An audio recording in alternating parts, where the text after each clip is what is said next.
Hello everyone, welcome back to Rukshi vlogs.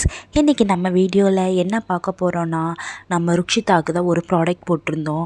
வேறு எந்த ப்ராடக்ட்டும் இல்லைங்க, ஒரு மினி ப்ராஜெக்டர் தான் போட்டிருந்தோம். சும்மா எல்லா கேம்ஸ் மாரி நார்மலாக இல்லாமல் கொஞ்சம் டிஃப்ரெண்ட்டாக இருக்கணுமேன்னு சொல்லிட்டு தான் நான் அவளுக்கு இந்த ப்ராடக்ட் நான் போட்டிருந்தேன். வாங்க நம்ம அன்பாக்சிங் பண்ணி இதை பார்க்கலாம். இந்த டார்ச்சில் என்னென்ன கலர் அவைலபிளாக இருக்குன்னா, பிங்க்கு, க்ரீனு, பர்பிள் 3 கலரில் அவைலபிளாக இருக்குது. இதை மீஷோ ஆப்பில் காட்டும் போது கொஞ்சம் பெருசாக காட்டினாங்கங்க. ஆனால் இது நம்மக்கிட்ட அந்த ப்ராடக்ட் வரும்போது அந்த அளவுக்கு பெருசே இல்லை, ரொம்ப கொஞ்சம் சின்னோண்டு தான் இருந்துச்சு. நம்மளோட கை சைஸ் தான் இருந்துச்சு. வாங்கினது 48 பேட்டர்ன்ஸ் இருக்கும். மொத்தம் 6 டிஸ்க் மாரி கொடுத்துருந்தாங்க. ஒரு டிஸ்க்லேயும் 8 அனிமேட்டட் இமேஜஸ் இருக்கும். இதுதான் பேட்ரி போர்ட். இந்த பேட்ரி போர்ட் பக்கத்தில் ஒயிட் கலரில் ஸ்ட்ராப் மாரி ஒன்று கொடுத்துருக்காங்க. நான் ப்ரொஜெக்டர் லைட்டை ஆன் பண்ணிவிட்டு இந்த ஸ்ட்ராப் எடுத்ததால் எனக்கு உடனே ஆன் ஆகிடுச்சு. இப்போ நம்ம ஏதாவது ஒரு டிஸ்கை போட்டுட்டு நம்ம அதை எப்படி நம்மளுக்கு தெரியுதுங்கிறத நம்ம பார்க்கலாம். நான் ரூமில் உள்ள எல்லா லைட்டையுமே ஆஃப் பண்ணிவிட்டு நான் அந்த ப்ரொஜெக்டரை வச்சு ஆன் பண்ணி பார்த்தாங்க. நல்லாவே இருந்துச்சுங்க இந்த ப்ரொஜெக்டரு. நான் ஃபஸ்ட் டைம் இவளுக்கு நான் போட்டு காட்டும் போது அவள் டிஃப்ரெண்ட்டாக ஃபீல் பண்ணால் அவள் ரொம்பவே எக்ஸைட் ஆகிட்டா. இது என்னது லைட்டில் இந்தமாரி ஒரு இமேஜ் வருதுன்னு. குழந்தைங்களுக்கு நம்மளுக்கு எல்லா கேம் மாதிரியும் இல்லாமல் கொஞ்சம் நார்மலாக இல்லாமல் இது யூனிக்காகவும் இருக்கும்.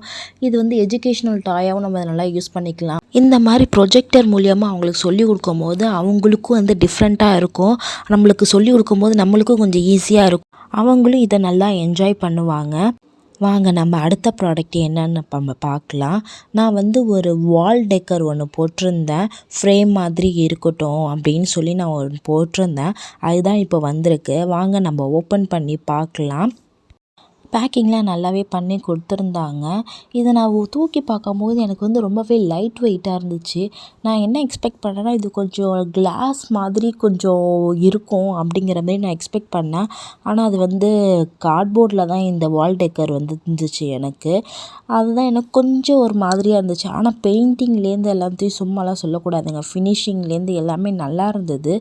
நம்ம வால் டெக்கர் அப்படிங்கும்போது அந்த கிளாஸ் ஃபினிஷோடு இருந்தால் மச் பெட்டராக இருக்குமே நான் நினச்சேன்.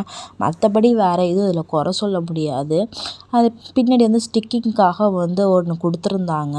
இதில் மொத்தம் 3 ஃப்ரேம் வந்துச்சு. ஒன்று கொஞ்சம் பெரிய சைஸ் ஃப்ரேமு, மீதி 2 ஸ்மால் சைஸ் ஃப்ரேமாக கொடுத்துருந்தாங்க. நான் கொஞ்சம் ஃப்ளவர் மாதிரி இருக்கட்டுமே அப்படின்னு சொல்லிட்டு நான் அந்த ஃப்ளவர் டைப் நான் போட்டிருந்தேன். இந்த ஃப்ரேமை நம்ம இஷ்டத்துக்கு எப்படி வேணாலும் நம்ம ஒட்டிக்கலாம். ஸ்ட்ரெயிட்டாகவும் ஒட்டிக்கலாம், இல்லை ஸ்டெப் பை ஸ்டெப்பாகவும் ஒட்டிக்கலாம். அவ்வளோதாங்க, நம்மளோட ப்ராடக்ட் முடிஞ்சிருச்சு.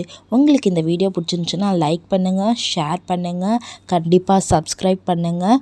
தேங்க்யூ ஃபார் வாட்சிங்.